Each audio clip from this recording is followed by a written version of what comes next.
All right, we are live. Welcome, ladies and gentlemen. This is our performance seminars, our 6:30 session for Monday, the 24th of February. And this evening we have two pianists here with us. I would like to open up the floor first to Mr. Cyrus. So Cyrus, when you're ready, go ahead, turn on your original sound, introduce yourself and what you're going to be performing for us today.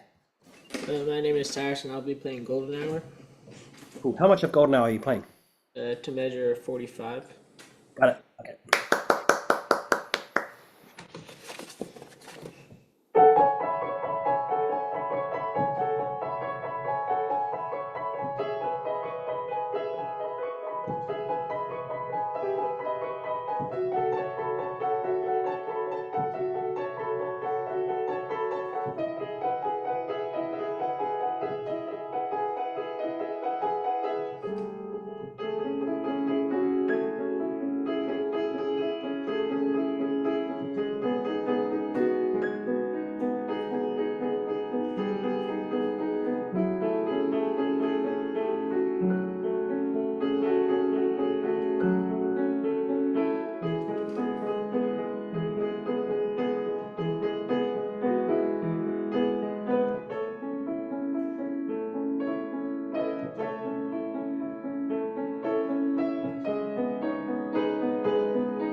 Well done.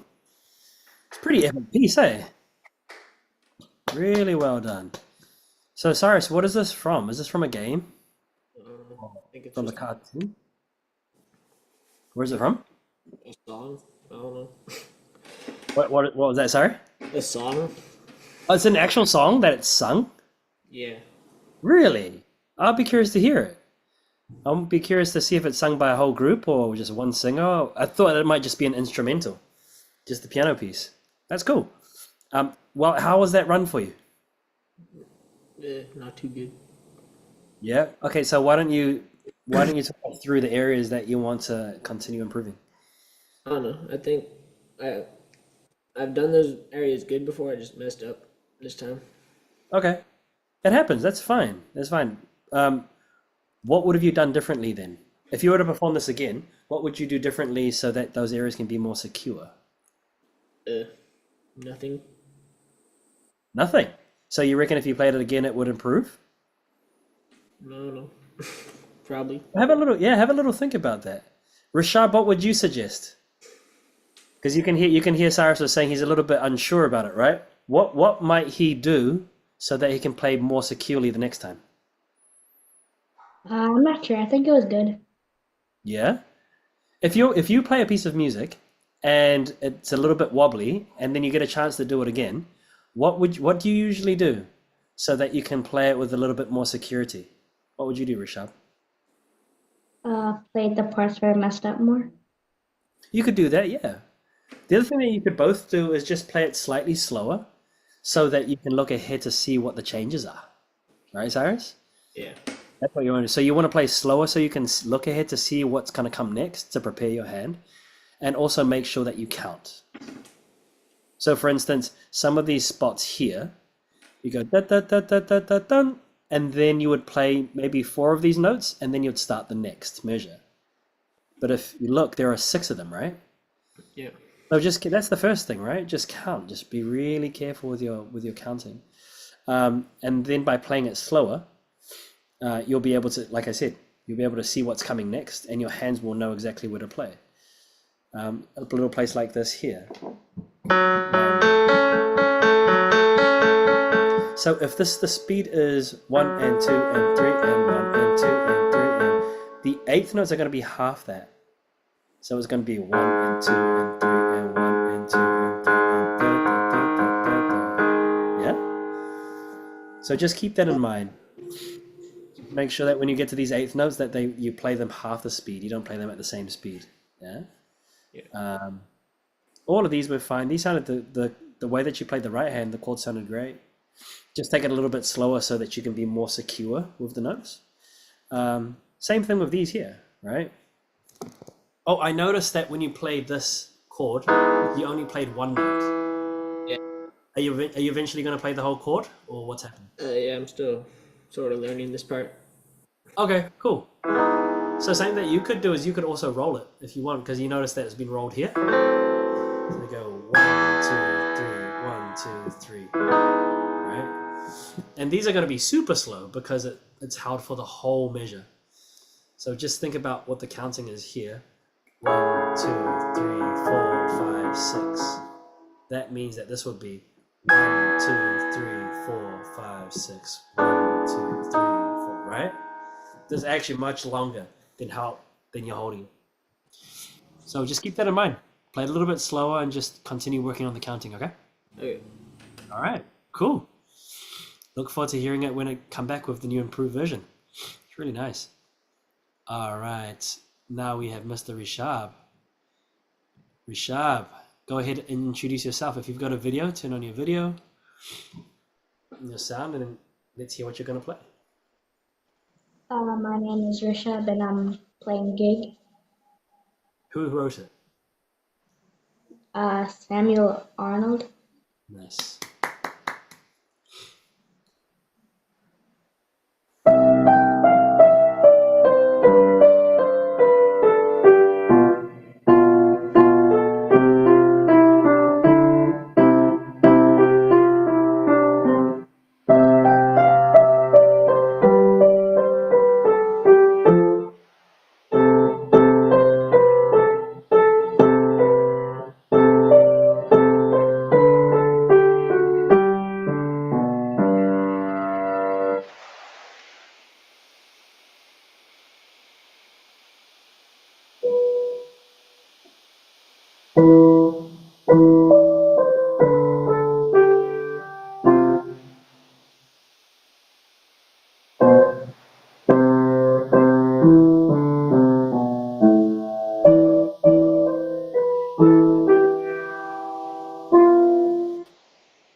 Hi, Mr. Rishab. Well done. This is your first time running this piece? Yeah. Yeah? Okay, cool. So what are your takeaways? What did you learn from running this? I'm not sure. All right, we'll come back to you then. Cyrus, what are your thoughts on Rishab about things he can work on to improve for next time? Kind of make it flow together, because some parts he was slower and some parts he was faster. What could he do to make him flow more easily? Play slower or just repeat the parts he doesn't know as well. Yeah. Do you notice that in the second section, he's not quite sure of the notes? Yeah. What are some tips you have for actually learning notes and getting them under both hands? backwards practice with like one hand. Yeah, I think so too. Nice, Cyrus. Rishab, do you agree with Cyrus? Yeah. Right? Take it just very slowly. You don't need to. It seems like you're trying to learn everything at the same time. I would just master a very little bit at a time. As in, I would just focus on getting that, right? Get really comfortable with that. And then if I'm feeling a little bit more confident, I look at the next part. Just like what I was telling Cyrus, right? You're going to play it slowly so you can look ahead. You go, ya-da-dum, and then you notice, oh, that's kind of neat. They're moving down by step. Da-da-dum, and then there's a big jump here. Step, step, step, jump. So if you practice it slowly and you dissect it like this, you're not just memorizing, but you're actually understanding how the notes are placed and how they're put together. Kind of like how you spell a word, right? You voice out the word, and then it makes it easier to pronounce and also to spell. And it's the same thing when we learn music. So don't try and read the whole sentence, just read word for word. And then figure out how they move, right? If you can get the first note, it usually helps to get the other notes. So if you know that this is a G, you can see, oh, this moves down by a step. That's easy. F is below G. Oh, it moves down by another step. Now we're going to E. I can see we're going from a space to a space. Oh, that's clearly a skip. And then it goes all the way down, yeah? So that's the first thing. Second thing, make sure that you locate the exact place that G begins. Sometimes you look at a note, the note is right, but you're playing it an octave lower. Are you aware of that? Like Yeah. sometimes, right? Sometimes you're playing just, it's either too high or too low. So just go back over the music just very slowly and orient yourself, right? To try and figure out exactly where on the keyboard do the notes land. But the best way to do it, as I said, is do it in very small chunks, okay? But come back in a week. Come back in a week. Give yourself a goal to get as much of this done in a week and then come back and play it for us again, okay? Mhm. All right, excellent. Well done, gentlemen. That is the end of that session. Do watch the videos back so that you can figure out where to improve for next time. And we'll see you again at the next performance seminar. Have a great evening. Thank you. Bye.